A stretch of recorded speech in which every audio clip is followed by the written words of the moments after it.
The most famous people, if you like, the most famous Conservatives, because we were the Tories stop vote, obviously attracted more postcodes. We've gone, we want to get rid of them. But, I mean, it's hugely significant, and they're not losing by many. And what I can OK, see... we're going to stop you there. We've got Suella Braverman in Fareham.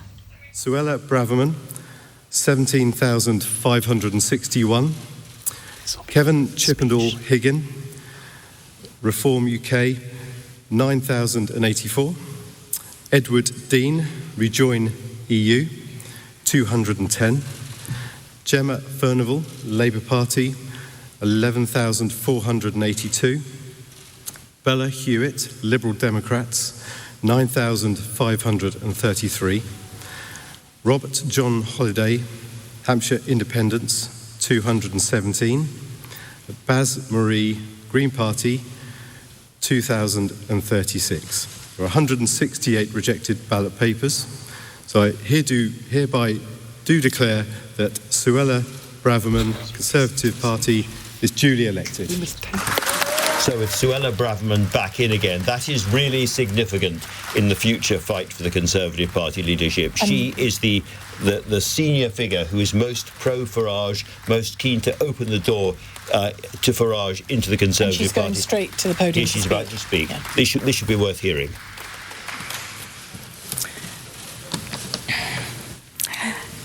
I want to start with a few thank yous. Firstly, thank you to Fareham Borough Council, Chief Executive, Returning Officer team, the hundreds of local people who have manned polling stations all day, who have counted votes tonight, and of course to the police. I want to also thank each and every one of my parliamentary opponents for your dedication and for making this a really enjoyable campaign. With these very new and significant boundary changes, this has been challenging for all of us, but you've all enabled our democracy to function safely and effectively. Secondly, I want to thank my wonderful team of Fareham and Waterlooville Conservatives. Agent Tom Davis, Councillor Tina Ellis, Donna Jones, Tom Fife, Will, Freya, Neil, Gwen, Patricia. There are too many to name right now this evening, but I am profoundly blessed to be part of your team. You have thrown everything at this campaign. In rain, in sun, in wind. We didn't get any snow, but there was a variable British climate that we had to deal with. The leaflets, the canvassing, the support. You even got me to join TikTok, which was quite an achievement. And Michael Crick, I don't want to cast nasturtiums, but you've been observing these things for a very long time. Are you beginning to think that the exit poll actually might have been a little kind to the Conservatives, given some of those southern results? Definitely. I mean, if Basildon and Billericay is gone to a recount, and it's, what is it, number 40 or something on the list? That's way below the cut-off point of 131. Now, admittedly, local circumstances, Richard Holden being parachuted in and all of that, but nonetheless, that shouldn't make that amount of difference. I was with some senior Conservatives at the end of last weekend that we were reflecting on what might happen, and one of them said, the one thing that I'm really looking forward to is doing very badly, the party doing very badly in Basildon and Billericay. We'd all be laughing for days. So there's a certain amount of schadenfreude, as the French would put it. And Ian Hislop's with us.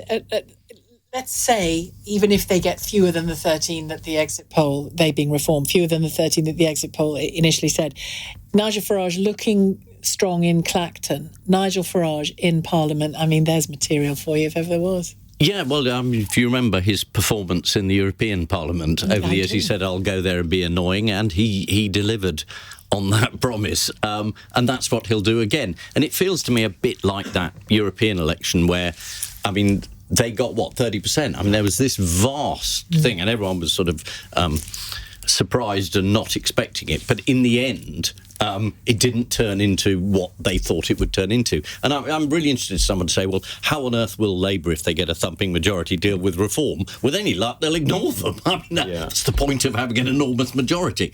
Do you think that we in the liberal media elite, perhaps... Yes, we're at the centre of bubble wokeness here. All of that. But do we get something wrong with people like Nigel Farage? Because he says irritating things or extraordinary things, and his candidates are saying even more extraordinary things. And we kind of assume, well, that's it over for him. Yeah. But somehow, when it comes to these sort of elections, a lot of the public just shrugs and says, well, don't really care very much. Yeah, and I think, he is a magnet for a certain sort of protest. And again, I was talking to people earlier this evening who said there are quite a lot of young people who think it's quite edgy to say, I'm voting reform.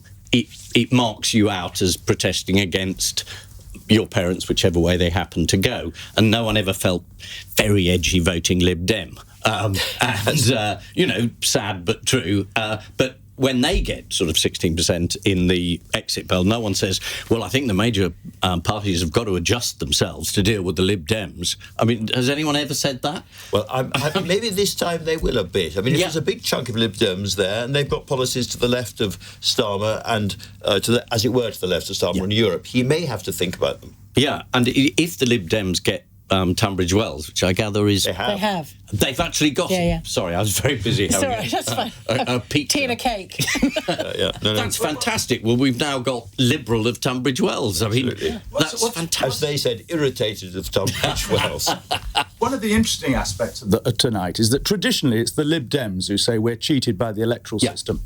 Tonight, if the way figures are going, the Lib Dem number of seats won't be that far off the proportion of votes. So they can no longer complain that much about the electoral system. It's reform that will be making the complaints. If, in fact, the number of seats they get is way below even the 13 that we predicted in the exit poll, and yet they've gained 50% more than the Lib Dems. They will be the champions of electoral reform. I think there's a very interesting media point here, actually, which is, let us assume, for the sake of argument, that Nigel Farage is in the House of Commons with only 1 or 2 or 3 other Reform MPs, but they have had 5 or 6 million people voting for them. Do the broadcasters, do the main newspapers look at him differently and think, you may not have many MPs, you may not have many councillors, but we have to take you seriously, we have to give you an even bigger media pulpit than you have had thus far, in which case he becomes a kind of voice of the opposition outside Parliament. We haven't had that before. Well, he's bound to do that anyway, because he's a good broadcaster. He's box office. He's always got something interesting to say. We're not going to be able to keep him off our screens, but that he will have an extra authority if he gets up to that 6 million vote figure, even if it's him and one other in the House of Commons. And of course, when they dole out this short money, the government subsidies for political parties, that they make allowance for not just the number of MPs they have, but the number of total votes. He has his first MP. Who's that? Lee Anderson has won very easily. Well, that's not in Ashington. Yeah. In Ashfield, Ashfield. It's not much of a surprise. Hartlepool is coming in as we speak as well, so they might be about to have their second. So Lee Anderson, that's 3 parties he's now. He has Labour, the Conservatives and Reform, Well, that's inspiring, isn't it? I don't want it to be this way, because I don't want the next 5 years to have all the sort of instability that the last 5 have. Our country would be much better without that. But I think the public are pretty sophisticated, and they know how to kick politicians in the nuts, and we're seeing that tonight. The thing that really strikes me, 1997 was a bad year. The revised exit poll makes it look like the number of Tory seats will actually be not that dissimilar. But the real difference is the number of constituencies that we will no longer be in second place. And so in terms of how you rebuild in those seats over the next 5 years, when you're coming from 3rd or 4th place instead of 2nd place, that's a big difference to 97. And James, that means money as well as people. And Nigel Farage has made it absolutely clear that he's going out to raise big money and start to build up Reform into a proper political party. So you're going to have competition on the right. Yeah, look, and there is the decision. Are we, if Farage, I don't think Farage is Maloney, but if someone emerges within that party as their Maloney and takes them forward as a potential Prime Minister, that could be incredibly powerful. I desperately don't want my party to chase them off to the right. I passionately believe that on the centre-right there's a big bit of turf that my party should stay in, and then make the case to the public for why that's the right version of conservatism rather than what they're doing out in Reform. Let me bring you some breaking news about Wes Streeting's seat. We were talking earlier on about the Gaza effect on some of Labour's seats. Labour's Shadow Health Secretary so far, he has just about held on to his seat. But look how close this independent candidate ran him. Streeting got 15,647 votes. Leanne Mohammed got 15,119. Wow. That is the most extraordinary near miss of the night so far, and there've been a few. It would have been a Labour Portillo moment. It really would. It really if that's would. possible. Yeah. Or an Ed Balls moment. Yeah, absolutely. But that tells you, actually, as well as the two other, the Chingford result, and there was one other as well, I can't remember off the top of my head now, where the Gaza factor has been at play. Sounds Do you know, I think this... Have we had the event? Moment Not yet, no. What I think this means is that Starmer will have a huge majority, Labour will have a huge majority, but there's not going to be, as it were, the swagger and the hubris and the sense of entitlement that often comes with a big majority. They're all going to be looking over their shoulders and thinking, we nearly didn't make it, or this person nearly didn't make it, or that person nearly didn't make it. And I think, in a sense, we're going to get a slightly humbler government, a government more worried about voters to the right and left, and it'll be a very different kind of government. It's going to be much less decisive. And do you think that will be allied to the fact that they are achieving this majority, which has come down a little bit since the exit poll, on only 36% of the vote, compared to the mid-40s percentage of the vote that Tony Blair, Boris Johnson, even Theresa May got? I do think that is a very, very important point. Rishi Sunak spent some of this election campaign, saying, don't give Labour a blank cheque. And I think, in a sense, what the British people have done is they've given Labour a very big and generous cheque, but they've said, on this date, in 5 years' time, we are coming back and you better have cashed it or you're in trouble. They're no longer the third party in the Commons, so they may not get their amendment selected. But I bet you the SNP will try and put a Gaza-related amendment onto the King's Speech, which is going to cause all these new Labour MPs all sorts of difficulty in week one on the job. Can I just read this to you? I think it's really significant. This is Faiza Shaheen tweeting about the result in Chingford. Ian Duncan-Smith won the seat. She split the vote, didn't she? Well, she was debunked by the... kicked out by the Labour Party just before the campaign began. She basically split the Labour vote in two, pretty much, didn't she? She said, I'll read the tweet. They said we wouldn't get anywhere. They put out graphs they knew were lies in order to confuse local people. They lied about me to mislead people. But in just 4 weeks, we achieved the same vote as a political party that's been around for over 100 years. Something you noticed, Rachel. I am so angry, she says, that the Labour Party has done this to Chingford and Woodford Green. They have returned IDS to Westminster and should be ashamed. Labour's candidate will now go back to Brent while we have to deal with the consequences.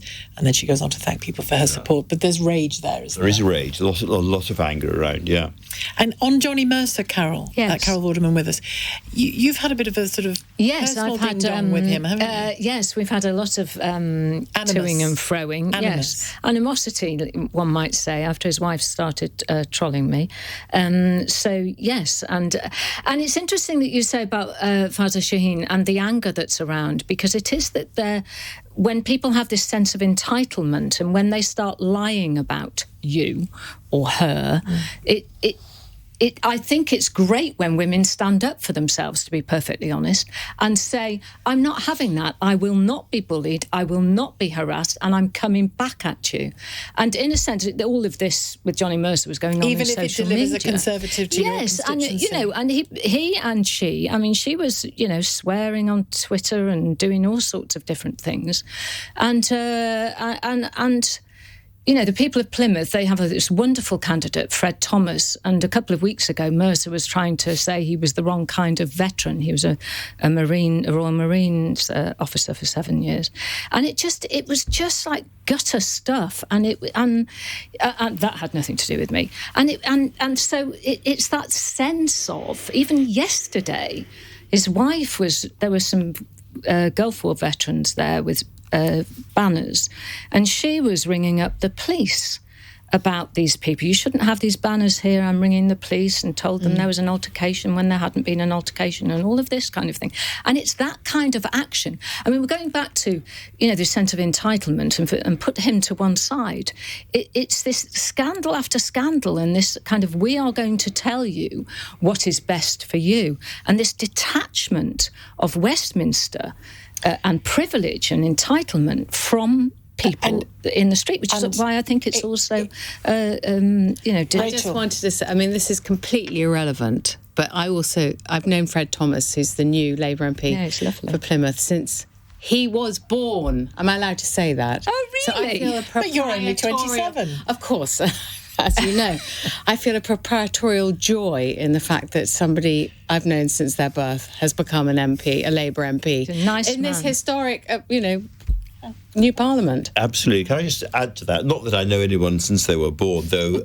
In fact, of course, I've got to the age where the children of people I know are now being elected as MPs. Well, that's what's just happened. We sit around all the time talking about, the collapse in the standard and quality of MPs. Nobody really goes into politics anymore. It's absolute cobblers, if I can say, because there are a huge number of really, really bright, young, talented, hard-working people with lots of interesting backgrounds, doctors and scientists and ex-military and so forth coming into this new Parliament. And I have rarely felt so optimistic about the quality of the House of Commons as I do at the moment. And I think that's the future, isn't it? That's the point, really. But what we've had is just scandal after scandal, and I think that's the detachment. Yeah.